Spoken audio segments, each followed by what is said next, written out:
This video was brought to you by our brand new channel, TLDR Business. Subscribe by clicking the link in the description. Late last week, Gazprom announced that Nordstream 2, the largest gas pipeline running from Russia to Europe, would be shutting down indefinitely.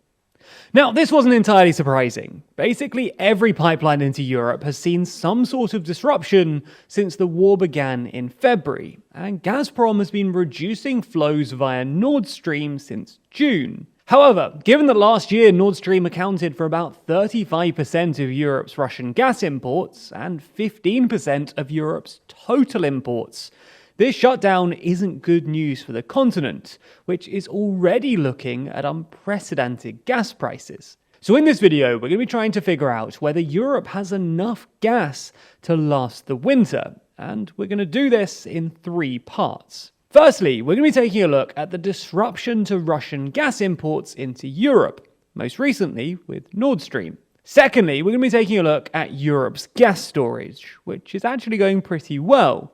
And thirdly, and finally, we're going to be taking a look at the UK's gas storage, which, well, isn't going so well.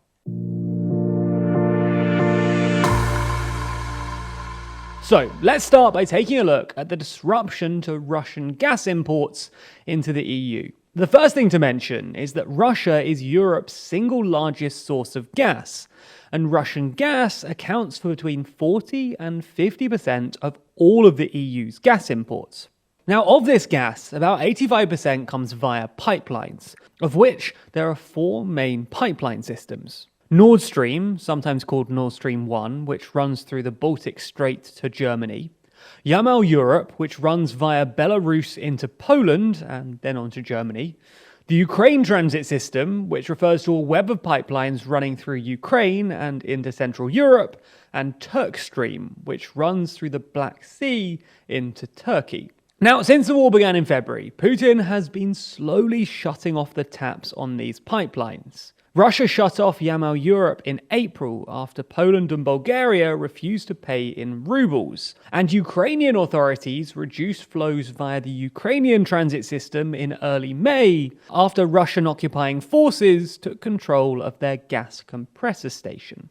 Then, in mid-June, Gazprom cut flows through Nord Stream, claiming that a required turbine was stuck in Canada thanks to Western sanctions.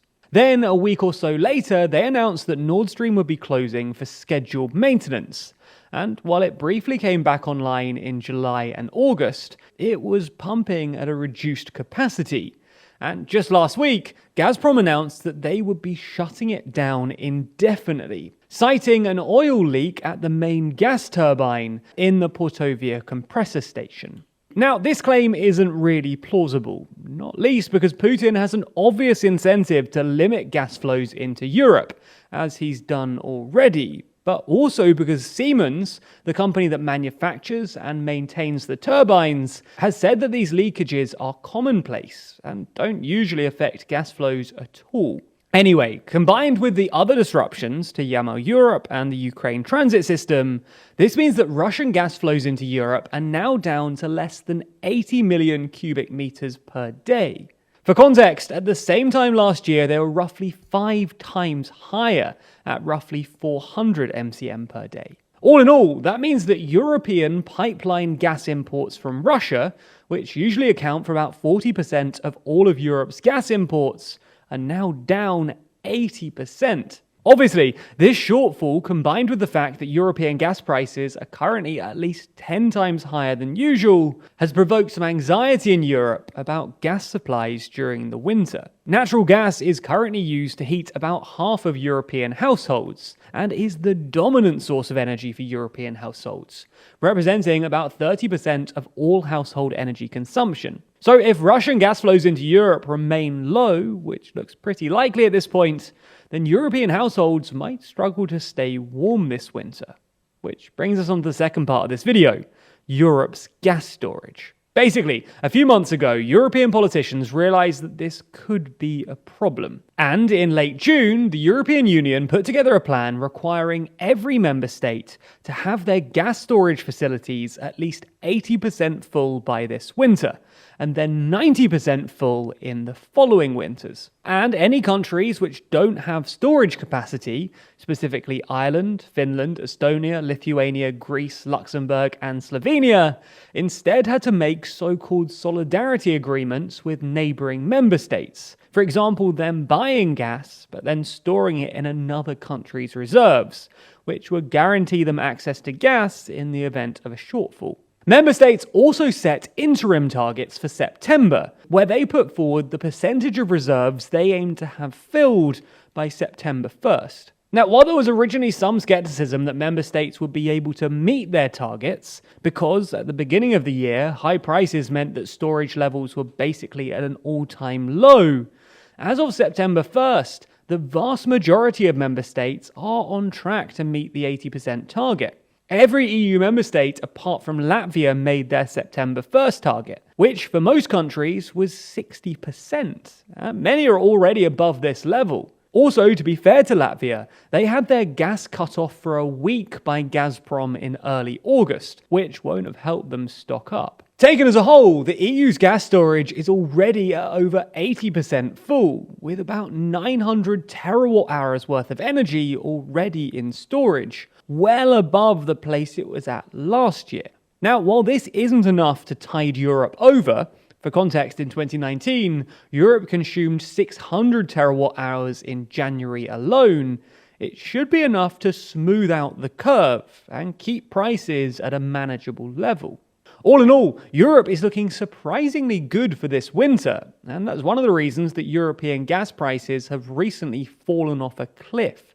Investors no longer expect Europe to be as desperate for gas this winter as they did just a few weeks ago. But what about the third and final part of this video? The UK. That's because while Europe might have enough gas stored up, the UK is in a bit of a tough spot. Thanks to the government's decision to close its largest gas storage site in 2017, the UK has just 9 terawatt-hours worth of gas storage available, despite having one of the highest per capita gas consumption rates anywhere in Europe. For context, Germany has 209 terawatt-hours worth of storage, France has 122, and Italy has 162. Now, to be fair, Centrica, the company responsible for most of the UK's gas supplies, does have some sort of plan to get the UK's rate up a little bit. That's because they recently signed a deal with both Norway and Delfin Midstream, a company that sells US natural gas from Louisiana. And they're also apparently considering reopening the aforementioned storage facility. Despite that though, the UK is still uniquely vulnerable to a gas shortage this winter, which is yet another problem for incoming Prime Minister Liz Truss, who you can find more about over on the TLDR UK channel. All in all then, it seems despite Putin's disruption, Europe is pretty well prepared for this winter, but the same can't necessarily be said about the United Kingdom. Before you go, a couple of weeks ago we launched a brand new TLDR channel, all about business and how it interacts with politics, people and society. And over there we have 5 brand new videos. One where we discuss why Apple has more money than it wants, as well as a video on the ideology of Elon Musk and the secret economics of porn, where we find out the 2 household names who control the whole industry. And there's more to come, so head over to the channel, check out those videos, and subscribe to TLDR Business.